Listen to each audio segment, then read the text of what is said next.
I'm Ingrid, 32 years old, and 3 weeks ago, I discovered my entire life was a lie, written in my dead father's own handwriting. My father passed away on a Tuesday.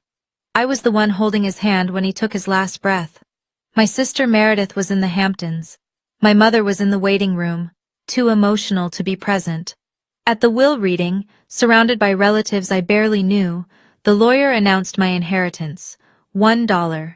My sister received $2.4 million, the house, and everything else.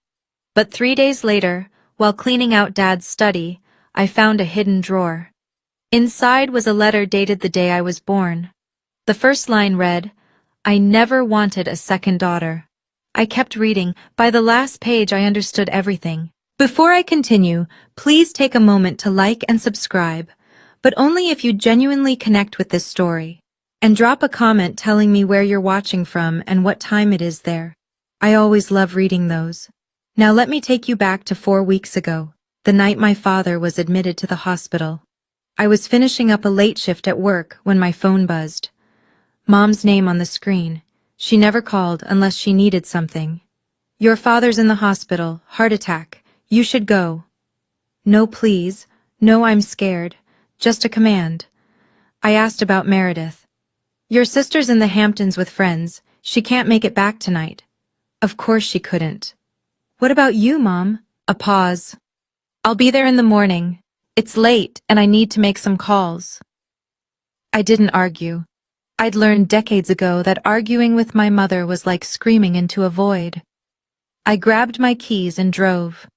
4 hours through the dark, the highway stretching endlessly ahead. My hands gripped the steering wheel so tight my knuckles went white. I kept telling myself this time would be different. This time maybe he'd finally see me. When I arrived at the hospital, the fluorescent lights buzzed overhead like tired insects. A nurse directed me to the ICU. I walked past rooms filled with families, people crying, people praying, people holding hands. My father's room was quiet, just the rhythmic beeping of machines. He looked smaller than I remembered. The man who had towered over my childhood, whose approval I had chased for 32 years, now seemed fragile under those sterile white sheets. I pulled up a chair and sat beside him. "Hey, Dad, it's me, Ingrid." His eyes fluttered but didn't open. I took his hand, something I hadn't done since I was a little girl. His skin felt papery, cold. "I'm here," I whispered. "I came." The machines beeped on. Outside, the hospital hummed with life, but in that room, it was just me and the father, who had never once told me he loved me. And I waited. 3 days. That's how long I stayed by his bedside. Meredith called once. "How's Dad? Is he conscious?" "Not yet. The doctors say it's touch and go." "Okay, keep me updated. I have a charity luncheon tomorrow, but I can try to rearrange if—" "It's fine, Meredith, I've got it." She didn't push back. Mom visited a few hours each day. She'd sit in the corner, scrolling through her phone, occasionally sighing. Never once did she offer to take over so I could rest. During those long nights, memories surfaced unbidden. My college graduation. I'd scanned the crowd for my parents' faces, finally spotting them rushing in 20 minutes late. Meredith had needed a new car that morning, and they'd taken her to the dealership first. My 16th birthday. Dad forgot entirely. When I reminded him at dinner, he pulled out a $20 bill and slid it across the table. "Buy yourself something nice." That was it. No cake, no song, just a crumpled bill and the sound of Meredith laughing about her new laptop. On the second night, a nurse stopped by to check his vitals. She looked at me, dark circles under my eyes, same clothes from the day before, and said, "You're a wonderful daughter staying with him like this." I didn't know how to respond. Was I wonderful? Or was I just desperate? On the third night, Dad stirred. His eyes opened, clouded with confusion, scanning the room until they landed on me. "Meredith?" he whispered. I swallowed hard. "No, Dad, it's Ingrid." His eyes drifted shut again. And in his sleep, he murmured a name, just one name over and over. Meredith. Only Meredith. I held his hand tighter and pretended I didn't hear. The next morning, he woke up lucid, and for the first time in my life, he looked at me like he wanted to say something important. Ingrid. His voice was barely a rasp. I leaned closer. The desk, he said. My study. There's something... He coughed, a wet, rattling sound that made my stomach clench. What is it, Dad? What's in the study? His hand squeezed mine with surprising strength. You need to see. The drawer. The hidden... The monitors began to beep faster. A nurse rushed in, then another. Someone called for a doctor. Dad, stay with me. Dad, stay. His eyes locked onto mine. For one brief moment, I saw something there I'd never seen before. Regret? Guilt? I couldn't tell. I'm sorry, he breathed. I'm so... The machine screamed. The room flooded with medical staff. Someone pulled me back, away from his bed. Sir? Mr. Farrell? Stay with us. But he was gone.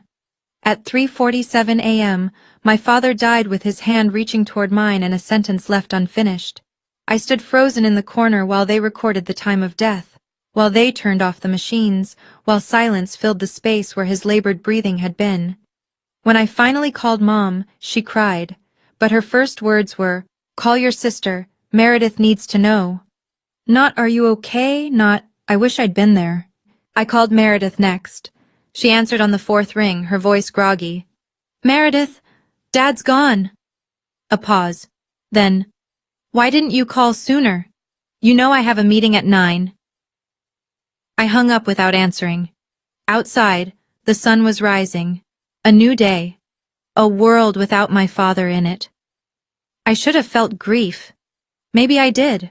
But mostly, I felt that familiar emptiness. The hollow space where his love should have been. And echoing in my mind, his unfinished words. The desk. The hidden. The funeral was a spectacle. Harold Farrell had been a respected businessman. Over 100 people filled the church. Colleagues, golf buddies, distant relatives I'd never met. Everyone had a story about what a great man he was. I sat in the second row. The second row. Behind cousins I saw once a decade. Behind my mother's friends from her book club. Meredith stood at the front with Mom, receiving condolences like royalty greeting subjects. They wore matching black Chanel. I wore a dress I'd bought at a department store 5 years ago. When it came time for the eulogy, I stood up. I'd prepared something, memories, gratitude, the kind of speech a daughter should give. Mom's hand shot out. Let Meredith handle it. You know how you get nervous in front of crowds. I opened my mouth to protest. Please, Ingrid, not today. I sat back down. Meredith delivered a beautiful eulogy. She cried at all the right moments. She spoke about Dad's wisdom, his generosity, his unconditional love for his family. Unconditional. I stared at my hands. After the service, as people milled about offering hollow comfort, a woman approached me. Older, maybe early 60s, with sharp eyes and silver hair pulled back severely. You're Ingrid, aren't you? I nodded, trying to place her face. I'm Helen, your father's sister. Sister? Dad told me his only sibling died years ago. I see Harold kept up the lie, Helen said, her voice bitter. He cut me off 25 years ago for asking too many questions. She pressed a card into my hand. Call me after this circus is over. There are things you need to know about your father. Before I could respond, she disappeared into the crowd. I looked down at the card, a phone number, and 3 words written beneath it. Don't trust them. 3 days later, we gathered in a law office that smelled of leather and old money. Mom sat at the head of the long mahogany table, Meredith beside her, with her husband Greg on the other side. A handful of relatives filled the remaining chairs, people I recognized from the funeral, all watching with barely concealed interest. I sat at the far end near the door. The lawyer, a gray-haired man named Mr. Patterson, adjusted his glasses and began reading. To my beloved wife Vivian, I leave the summer cottage in Cape Cod and a monthly allowance to be managed by the estate. Mom dabbed at her eyes with a handkerchief. To my daughter, Meredith Farrell Collins, I leave the family residence at 47 Oakwood Drive, valued at $1.2 million. Additionally, I leave my investment portfolio, currently valued at approximately $800,000, my savings accounts totaling $400,000, my vehicle collection, and all jewelry and personal effects not otherwise specified. Meredith squeezed Greg's hand, her expression carefully neutral. Mr. Patterson cleared his throat, shuffled his papers. To my daughter, Ingrid Farrell. The room went still. I leave the sum of $1. Someone laughed. A short, sharp sound quickly stifled. I felt every eye in the room turn toward me, some pitying, some amused, some satisfied. Mom stared straight ahead. Meredith examined her manicure. Is that all? My voice came out steadier than I expected. Mr. Patterson nodded. That is the entirety of the estate distribution. I stood up. My chair scraped against the floor, loud in the silence. Thank you for your time. I walked out without looking back. But as I reached the elevator, I heard it, a cousin's whisper, meant to Carrie. Not surprised. She was never really one of them anyway. The elevator doors closed, and I finally let myself breathe. The desk, the hidden drawer. Maybe it was time to find out what Dad had been trying to tell me. I drove to my parents' house. No, my mother's house now, later that afternoon. I told myself I was just picking up some old belongings. That's what I told myself. Mom answered the door in her bathrobe, looking every bit the grieving widow. Ingrid, I didn't expect you.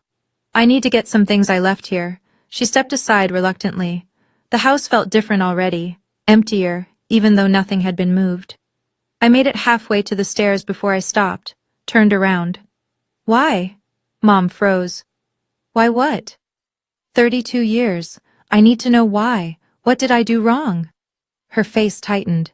This isn't the time. Then when is the time, Mom? When will it ever be the time? She sighed, suddenly looking very old. Your father had his reasons. You should accept that and move on. What reasons? I was there every day at the hospital. I held his hand when he died. Meredith didn't even cancel her luncheon. Your sister has responsibilities. And I don't? Mom's eyes hardened. There are things you don't understand, things better left alone. So explain them to me. But she was already turning away. Get your things and go, Ingrid. Some questions don't have answers you want to hear. I watched her disappear into the kitchen. Every instinct screamed at me to follow, to demand the truth. But I knew that look. That wall. I'd been running into it my whole life. Instead, my eyes drifted down the hallway, to the closed door at the end. Dad's study. The door was slightly ajar. I could see the corner of his old oak desk through the gap. The desk. The hidden drawer. Mom was in the kitchen. The house was quiet. I had maybe 10 minutes before she noticed I hadn't left. It was enough. I slipped into the study and closed the door behind me. The room smelled like him. Leather, cigars, old paper. I'd rarely been allowed in here as a child. It was Dad's sanctuary, off limits to everyone except Mom and, occasionally, Meredith. The oak desk dominated the center of the room. Massive, antique, passed down from my grandfather. I'd always thought it was beautiful. Now it felt ominous. I started with the obvious drawers: bills, tax documents, old photographs of Meredith at various achievements, graduations, award ceremonies, her wedding. Not a single picture of me. Nothing unusual, nothing hidden. Then I noticed it. The bottom right drawer was shallower than the others. I pulled it out completely, felt along the base. Wood panels that should have been flush were slightly raised. My heart pounded. I pressed down on one corner. Click. A false bottom. I lifted it away with trembling hands. Inside, a yellowed envelope, a leather-bound journal thick with age, and a larger manila envelope sealed with wax. The yellowed envelope caught my eye first. handwritten on the front, in my father's careful script. A date. My birthday. The day I was born. 32 years ago. I opened it and unfolded the letter inside. The paper crackled, brittle with age. The first line hit me like a punch to the chest. I never wanted a second daughter. I couldn't breathe, couldn't move, could only keep reading. One heir is enough. One heir is all this family needs. When Vivian told me she was pregnant again, I wanted to end it. She refused, so I made a decision. If this child must exist, she will not take anything from Meredith. Everything, every opportunity, every dollar, every ounce of love, belongs to my firstborn. The second daughter is merely an accident I will tolerate. Nothing more. The letter continued.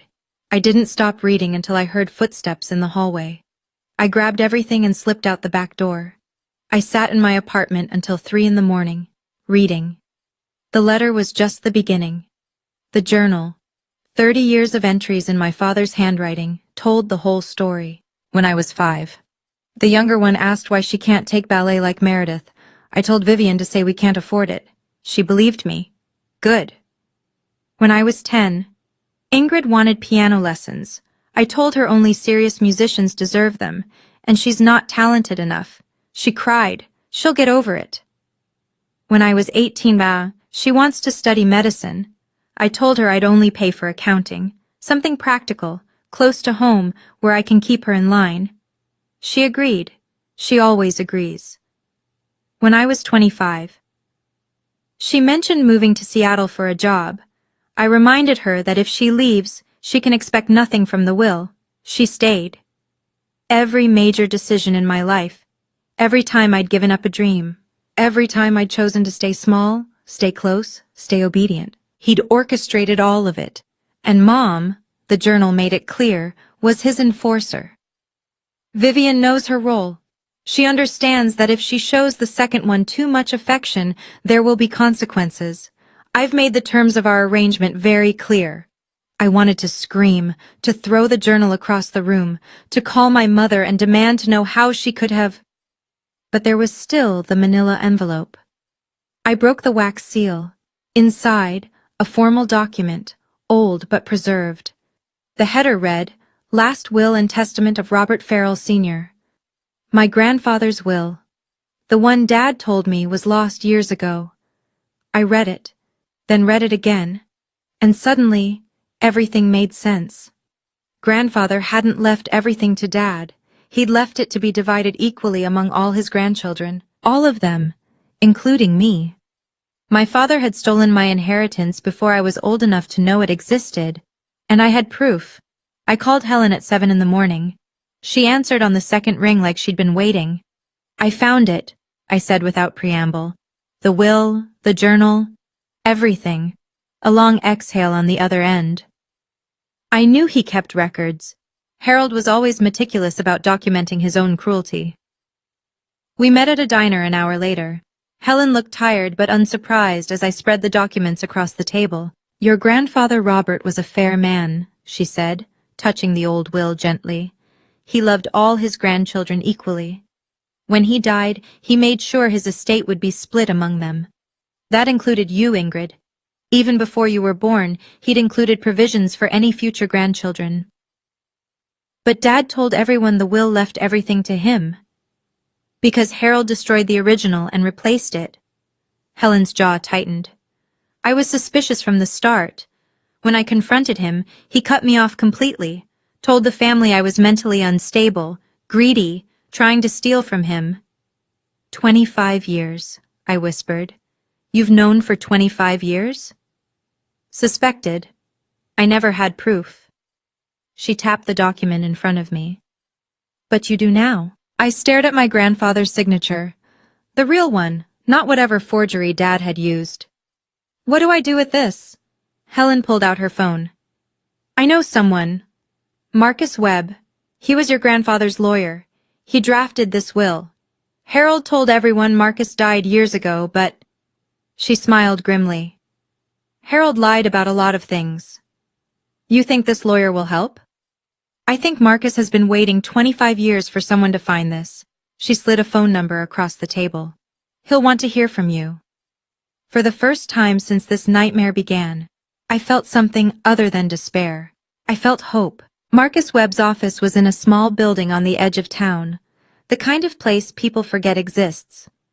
He answered the door himself, a thin man in his late 60s with kind eyes behind wire-rimmed glasses. You must be Ingrid. He shook my hand warmly. You have your grandfather's chin. The three of us, Marcus, Helen, and me, sat around a cluttered desk covered in legal books and old files. I handed over the documents. Marcus studied the original will for a long moment. When he looked up, his eyes were wet. This is it, the will I drafted. He ran his finger along the margins. I recognize my own notations. I remember writing every word. What happened? I asked. After my grandfather died? Marcus removed his glasses, rubbed his eyes. Harold called me the day after the funeral. Said he'd found a newer will in Robert's safe, one that superseded mine. When I asked to see it, he threatened me. Said if I didn't back off, he'd have me disbarred, accused of fraud. And you believed him? I had no proof otherwise. Marcus's voice was heavy with old guilt. He was Robert's son. He had control of all the documents. What could I do? Helen leaned forward. But now we have proof. Marcus nodded slowly. The handwriting experts can confirm this is Robert's signature, not a forgery. And the journal. He flipped through the pages I'd brought. Harold essentially confessed to everything in writing. So what's next? I asked. Next. Marcus met my eyes. We can challenge the estate distribution, file in probate court. With this evidence, we have a strong case. He paused. But Ingrid, you need to understand what this means. You'll be going up against your mother, your sister, your entire family. I thought about 32 years of silence, of being invisible, of accepting scraps and calling it love. I know, I said. I'm ready. Meredith called 3 days later. I knew it would happen eventually. Word travels fast in families like ours. Ingrid, sweetheart. Her voice dripped honey. I've been hearing some troubling things. Have you? People are saying you're asking questions about the will, about Dad. A delicate pause. I understand you're grieving, but you need to let this go. Why? Because it's embarrassing. For all of us. Dad made his wishes clear and... Did he? Did he really? Silence. When she spoke again, the sweetness was gone. I don't know what you think you've found, little sister, but I have friends, lawyers, people who can make your life very difficult. Is that a threat? It's advice, from someone who cares about you. She laughed, that tinkling, dismissive sound I'd heard my whole life. Come on, Ingrid. What do you really think you're going to accomplish? Even if there was some irregularity, who's going to believe you over me? Over Mom? I kept my voice steady. Thanks for your concern, Meredith. Think about what you're doing. That's all I ask. She hung up. I sat there, phone in hand, heart racing. She was scared. I could hear it beneath the threats. Meredith Farrell Collins, golden child extraordinaire, was actually scared. 10 minutes later, my phone buzzed again. Mom. Ingrid? Her voice was small, shaky. I need to see you. There's something I need to tell you. About what? A long pause, then barely a whisper. About the letter. About what your father made me do. I gripped the phone tighter. Whatever I'd expected, it wasn't this. When and where? Tomorrow, the cafe on 5th Street. Come alone. She hung up before I could answer. My hands trembled. Mom wanted to talk, after 32 years of silence. Something had changed, and I wasn't sure if that was good or terrifying. The cafe was nearly empty. Mom sat in a corner booth looking smaller than I'd ever seen her. No makeup, no jewelry, just a worn cardigan and hands wrapped around a cold cup of coffee. I slid into the seat across from her. "You came," she said. "You asked." For a long moment, neither of us spoke. Then Mom's shoulders began to shake. "I know about the letter, Ingrid. I've always known." My throat tightened. "Then why?" "Because I was a coward." Tears spilled down her cheeks, carving tracks through foundation she hadn't bothered to apply. "When I married your father, I had nothing. No money, no family, no options. He gave me everything, and he made sure I knew he could take it all away." "So you went along with it, with treating me like I didn't matter." "He said," she choked on a sob, "he said if I showed you too much affection, he'd divorce me, leave me with nothing, tell everyone I was crazy like he did with Helen." I thought of all those years, the cold looks, the dismissive comments, the way she'd flinch whenever I reached for her hand. "Did you ever love me?" The question hung between us. "Every day." Mom finally met my eyes. "Every single day, Ingrid. I was too afraid to show it. I wanted to scream at her, to rage about the mother she should have been. But looking at her now, this broken woman who'd sacrificed her own daughter to survive, all I felt was exhausted sadness. "Did you know about Grandpa's will?" She shook her head. "Harold never told me anything about the finances. I just did what I was told." My phone buzzed. A message from Daniel at work. "Check Facebook, now." I opened the app and my blood ran cold. Meredith had posted in the family group a long message painting me as unstable, greedy, trying to steal from grieving relatives. The war had officially begun. Okay, let me pause here for a second. If you're watching this, and you've ever felt like the invisible one in your family, like no matter what you did, it was never good enough, I see you. I really do. Drop a comment and let me know. Have you ever had to stand up against people who were supposed to love you unconditionally? What gave you the courage? And if you're feeling this story, hit that subscribe button. We're just getting to the part where everything starts to change. Now back to what happened next. Within 24 hours, my phone became a battlefield. Texts from relatives I hadn't spoken to in years, each one more cutting than the last. Aunt Edna. "Ingrid, I heard what you're doing. How could you? Your father just died." Cousin Mark. "This is really low, even for you. Trying to steal from your own mother?" Uncle Robert Jr. "Your father had reasons for what he did. You should respect the dead." I scrolled through Meredith's post again. She'd written it carefully. Concerned older sister, worried about her troubled sibling who was lashing out in grief. Comments poured in with support for her. "So sorry you're dealing with this, Mare. Family drama is the worst. Stay strong." Some people just can't handle not being the favorite. That last one stung more than I wanted to admit. My friend Daniel found me at my desk the next morning staring at my screen. "Hey!" He pulled up a chair. "You okay?" I laughed bitterly. "My family thinks I'm crazy, or greedy, or both." Daniel leaned in. "You know what I think? Innocent people don't need smear campaigns. If Meredith had nothing to hide, she wouldn't be working this hard to make you look bad." He had a point. That evening, a certified letter arrived at my apartment, from a law firm I didn't recognize. "Dear Ms. Farrell, our client, Meredith Farrell Collins, has retained our services regarding your recent defamatory statements about the Farrell family estate. We hereby demand that you cease and desist all claims, public or private, regarding the distribution of Harold Farrell's assets. Failure to comply will result in legal action for defamation and intentional infliction of emotional distress." They were trying to scare me into silence. I set the letter down and picked up my phone. "Marcus, it's Ingrid. We need to move faster." Dr. Patricia Huang was one of the most respected forensic document examiners in the state.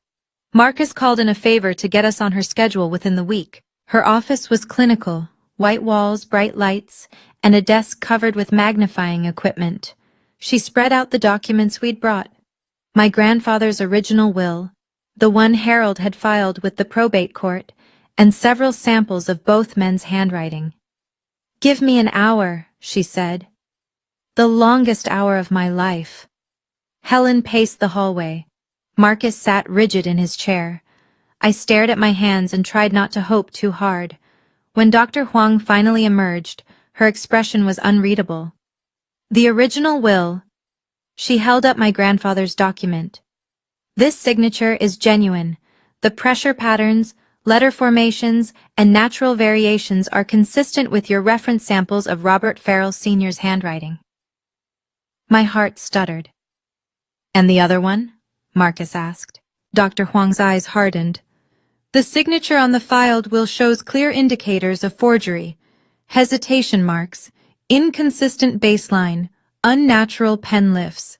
Someone traced this signature, carefully, but not carefully enough." "You're certain?" I asked. "I would stake my professional reputation on it."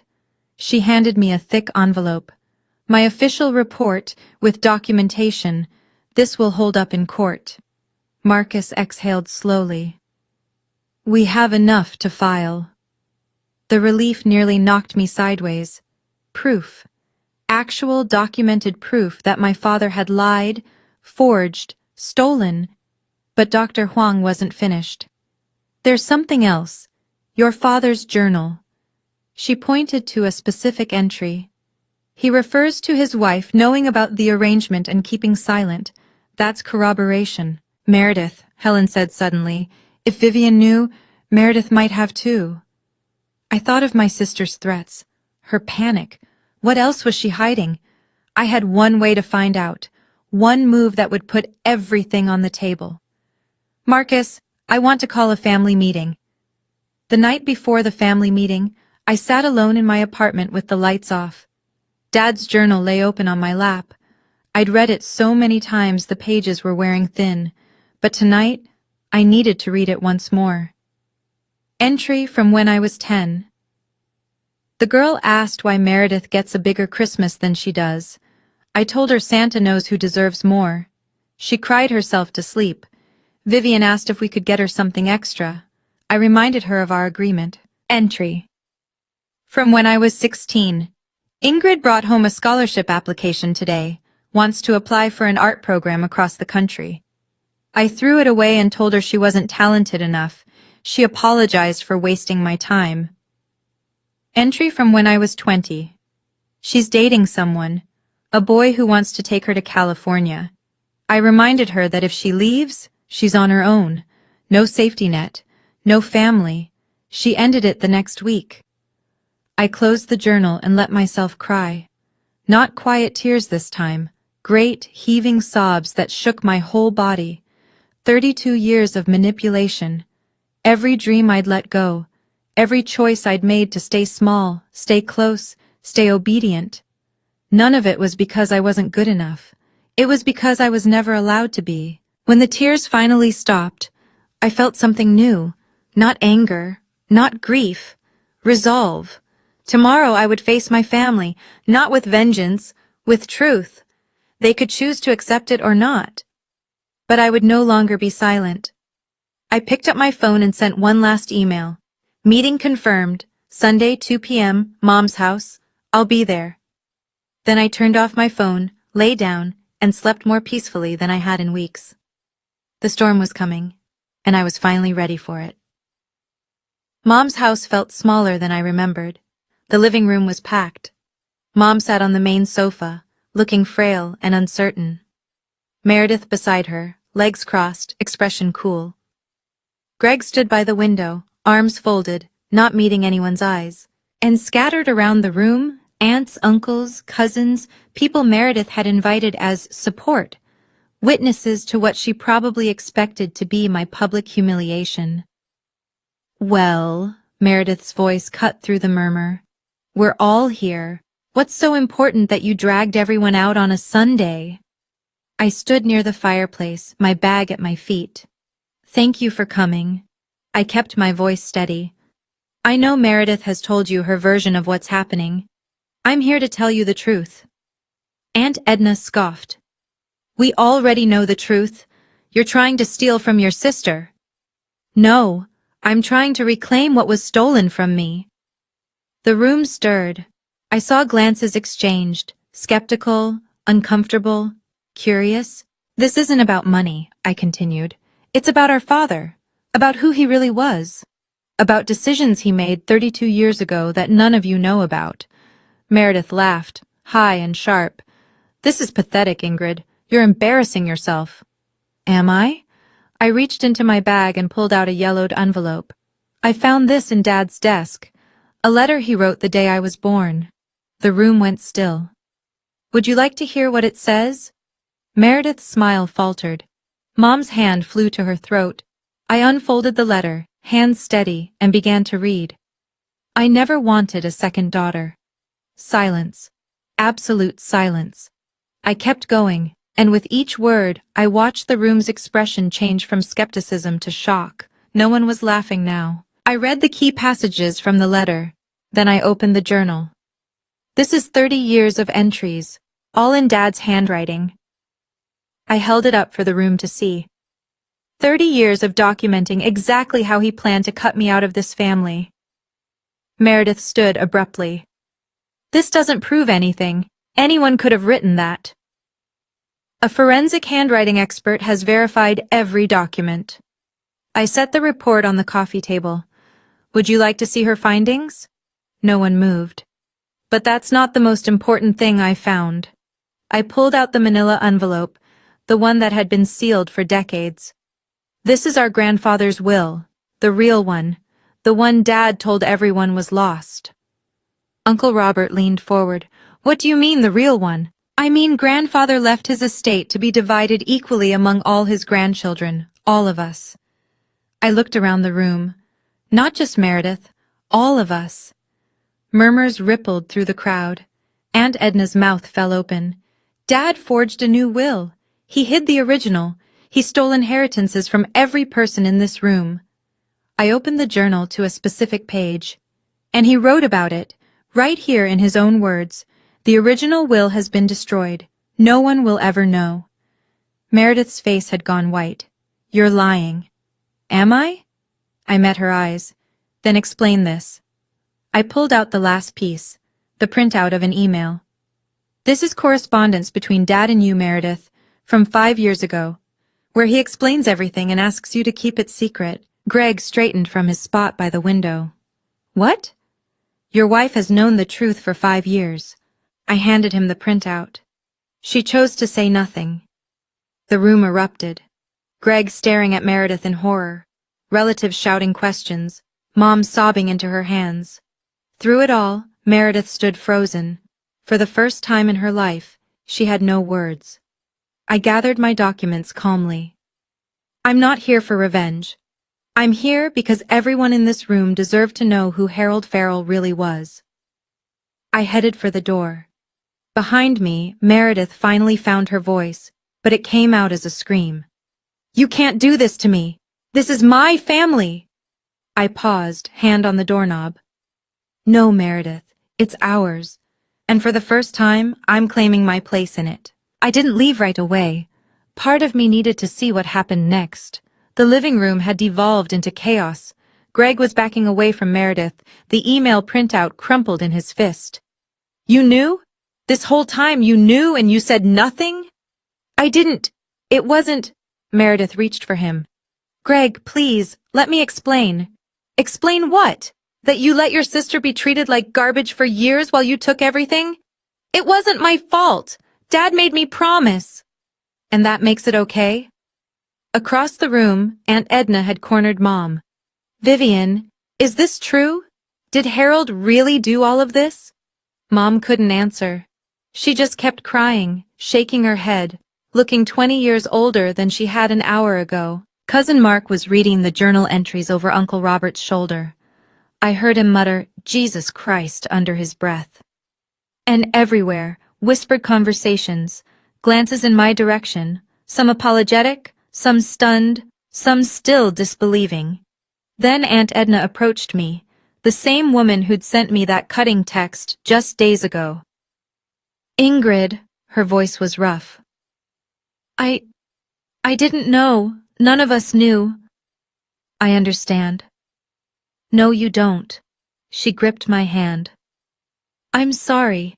We all should have seen it. We should have asked questions. I nodded. That was all I could manage.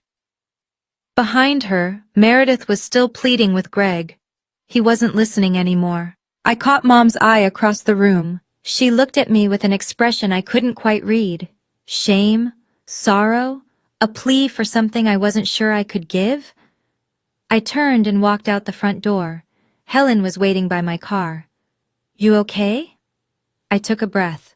The autumn air was crisp, clean, nothing like the suffocating atmosphere I'd just left behind. Yeah, I said. For the first time in 32 years, I think I actually am.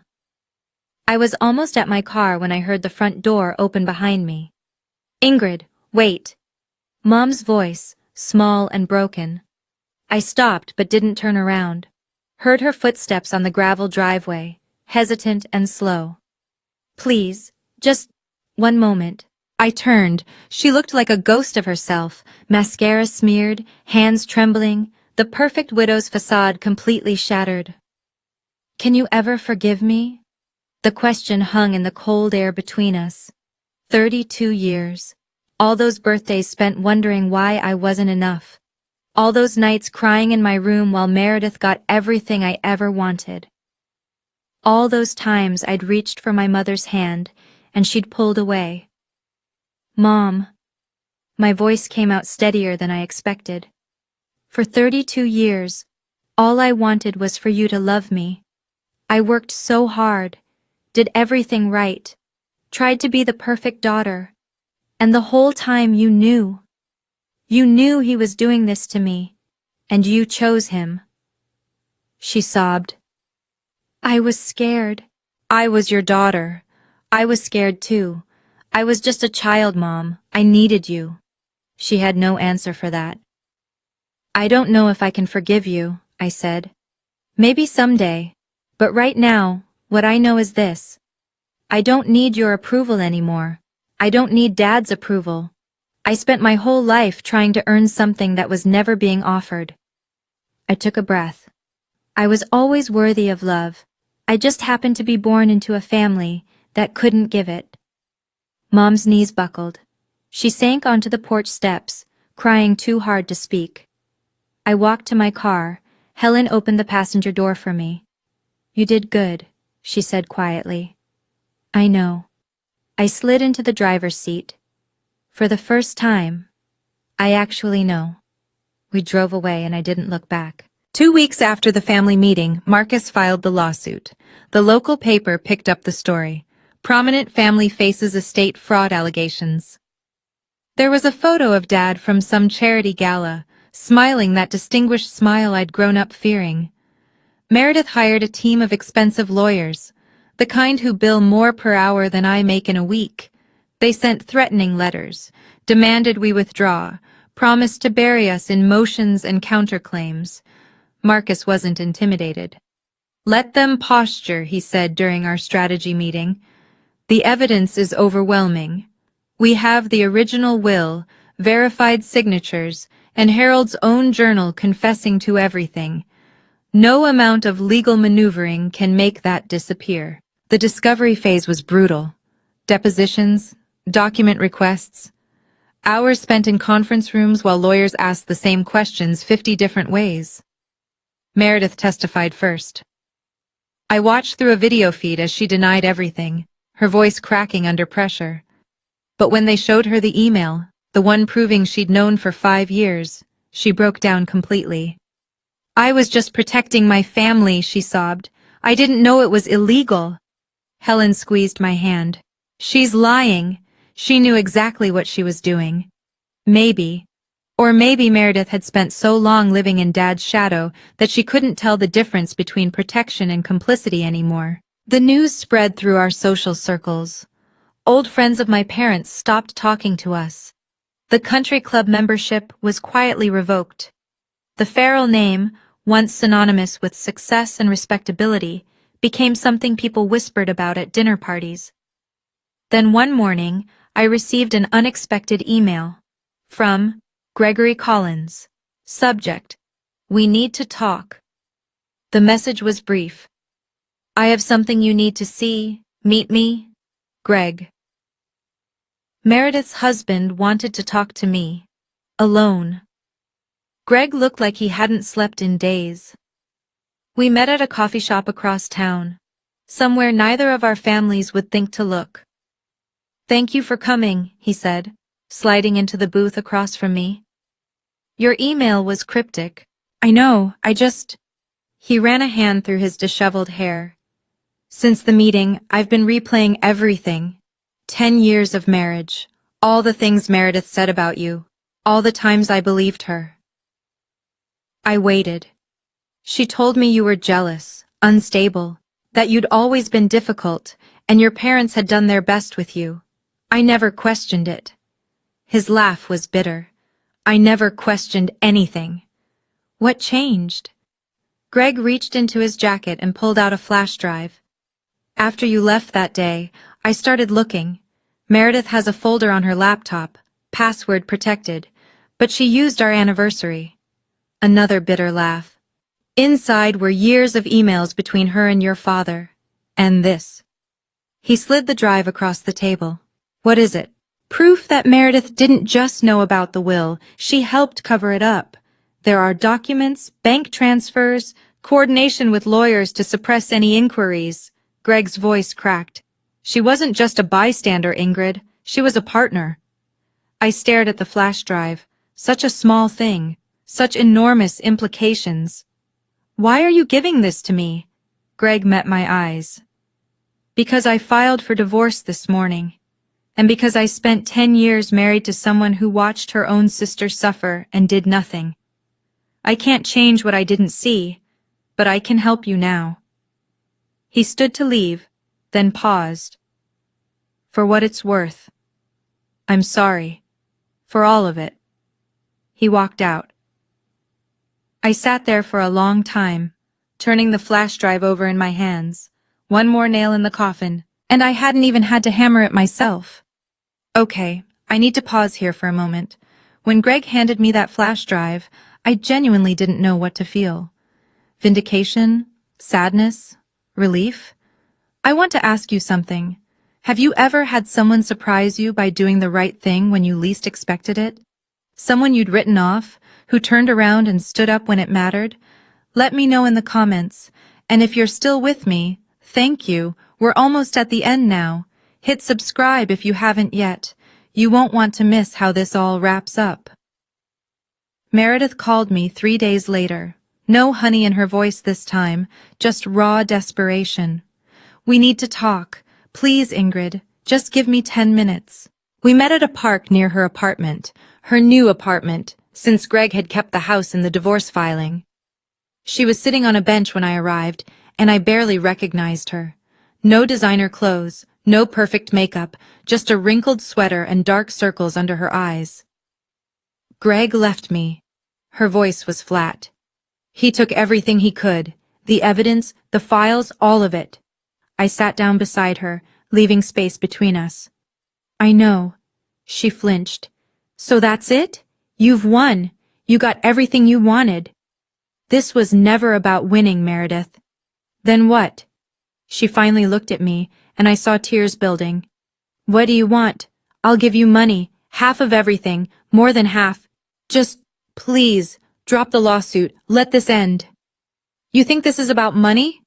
Isn't it? I laughed. Not cruelly, just sadly. No, it was never about the money. Then what? I want you to admit it. I turned to face her fully. Look me in the eye and tell me the truth. You knew what Dad was doing. You knew for years, and you never said a word. Meredith's face crumpled. For a long moment she didn't speak. Then, in a voice barely above a whisper, I knew. I knew everything. And I was too selfish to care. The confession hung between us. Why? I asked. I'm your sister. She wiped her eyes with the back of her hand. Because I was scared that if I spoke up, I'd end up like you. The invisible one. The one nobody wanted. I let that sink in. Then I stood. When you're ready to take responsibility, really take it, you know where to find me. No, I walked away without looking back. The courtroom was packed. Word had spread about the Farrell family scandal, and everyone wanted to see how it ended.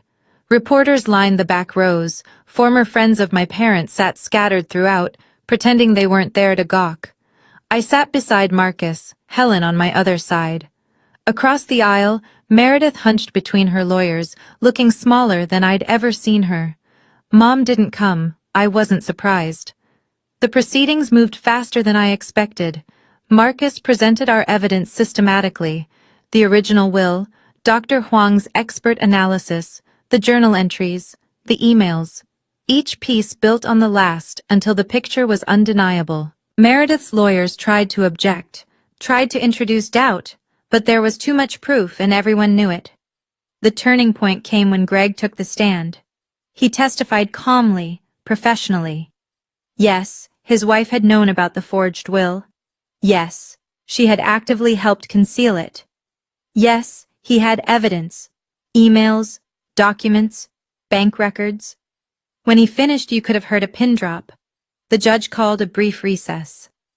I stepped outside for air and found myself face to face with Aunt Edna. I just want you to know, she said quietly. I believe you. I think most of us do now. Before I could respond, the bailiff called us back. The judge didn't make us wait.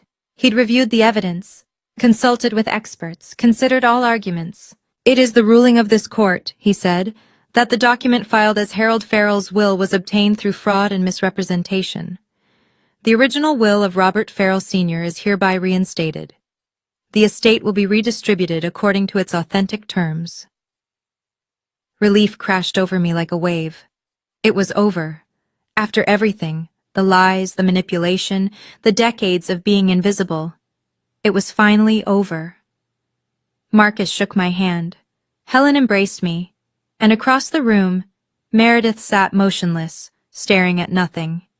I found Mom on a bench outside the courthouse.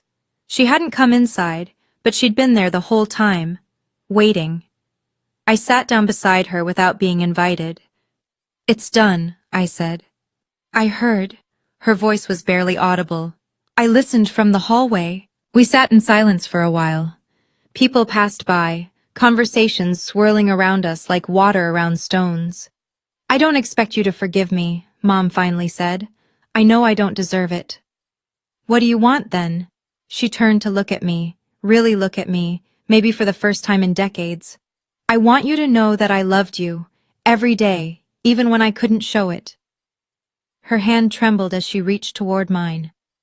I know that doesn't fix anything. I know I failed you in every way a mother can fail. Then why didn't you ever protect me? Because I was weak. The word came out like a confession. Harold controlled everything, the money, the house, our social standing. When he threatened to leave me with nothing, I believed him. I was so scared of being alone that I sacrificed my own daughter. Tears streamed down her face. I'm not asking for forgiveness, Ingrid. I'm asking, is there any chance at all that we could start over? I thought about it, really thought about it. Could I forgive her? Could I trust her? Could we build something real from the ashes of 32 years of lies? I didn't have answers, but I knew one thing. I can't promise anything, I said slowly, but I'm willing to try, if you are. Mom's hand closed over mine, warm, real, the first genuine touch between us in longer than I could remember. I am, she whispered. I promise I am.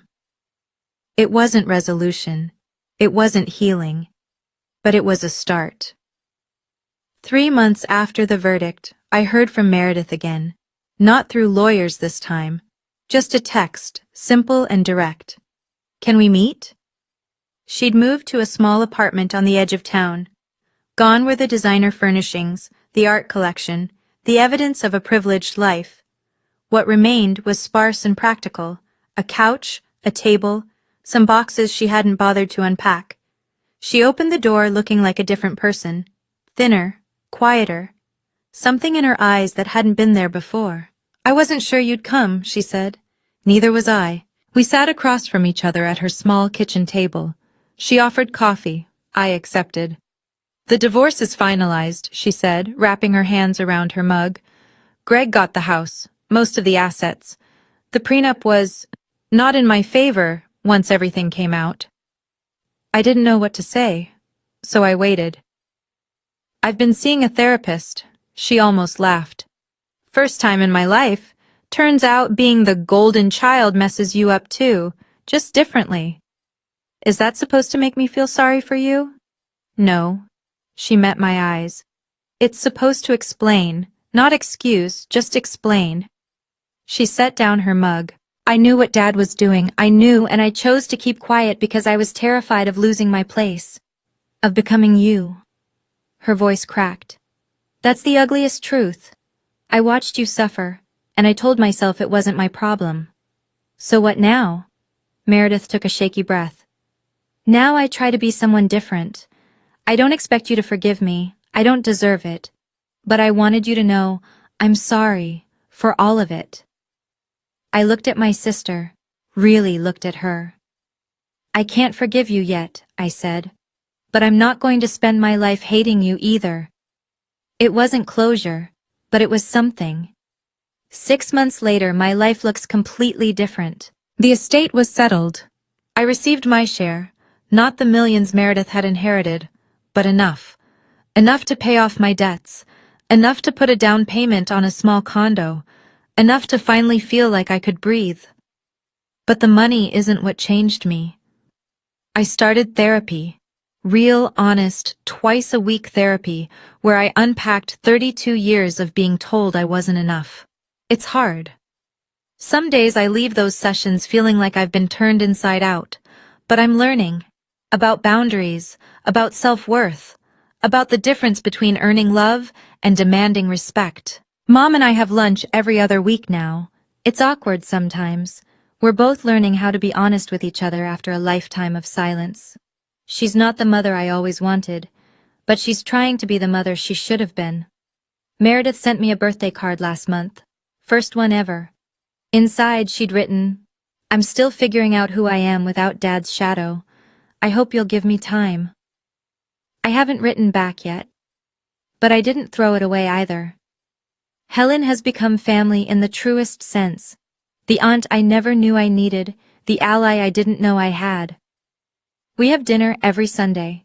She tells me stories about my grandfather, about the father my dad could have been if he'd made different choices. My coworker Daniel asked me the other day, "Any regrets about all of this?"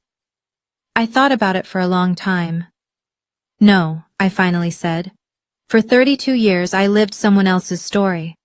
I followed a script I didn't know existed. But now?" I smiled. "Now I'm finally writing my own. And honestly, it's the first story I've ever wanted to read. I've spent a lot of time with my therapist trying to understand how my family got so broken. Not to forgive, though maybe that will come eventually, but to make sense of it, to make sure I don't carry these patterns into my own future. Here's what I've learned. My father was what therapists call a narcissistic controller. He grew up as an only child, given everything he wanted, and learned to see the world as a zero-sum game. More for someone else meant less for him. When I was born, I wasn't a daughter. I was a threat to the resources he'd earmarked for Meredith. His response wasn't hatred exactly. It was colder than that. It was calculated dismissal. My mother was a victim of what experts call coercive control. She married into money from nothing, and my father systematically isolated her from any independence. Financial, social, emotional. When he told her to treat me coldly, she didn't have the resources to resist. That doesn't make it okay, but it helps me understand why she couldn't protect me, even when she wanted to. Meredith was the golden child, placed on a pedestal so high she couldn't see the ground anymore. She was taught from birth that she deserved everything, and I deserved nothing.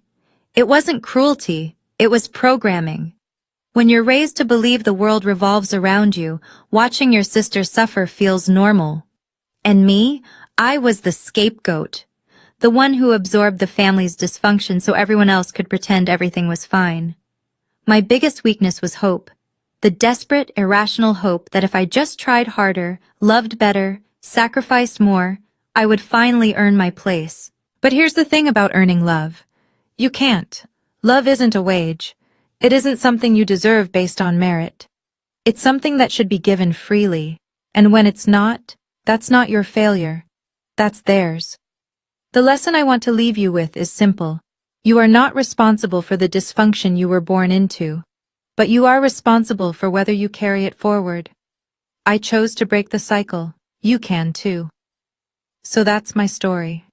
Not a revenge tale, though I know it might sound like one. This was never about destroying my family or taking everything they had. It was about truth. About 32 years of silence finally breaking. About a woman who spent her whole life being invisible, choosing to be seen. My father wrote that letter expecting it would never be found. He kept that journal believing his secrets would die with him. He spent decades building a version of our family where I didn't count. But here I am, still standing, still speaking, still refusing to disappear. If my story taught me anything, it's this. The people who try to make you feel small are usually the ones most afraid of what you'll become when you stand up. So stand up, even when it's terrifying, even when everyone tells you to keep quiet, even when the people who should love you most are the ones holding you down. Your worth was never theirs to decide. Thank you for staying with me until the end. I mean it, really. If this story touched you, hit that like button. It helps more people find these videos, and I promise there are others out there who need to hear this. If you want more stories like this one, subscribe and click the notification bell. I've linked some of my other videos in the description. And if you have your own story, whether you're ready to share it or not, leave a comment. Let me know you're out there. Let me know you're fighting too. Take care of yourself, okay? And remember, you were always worthy. You always have been.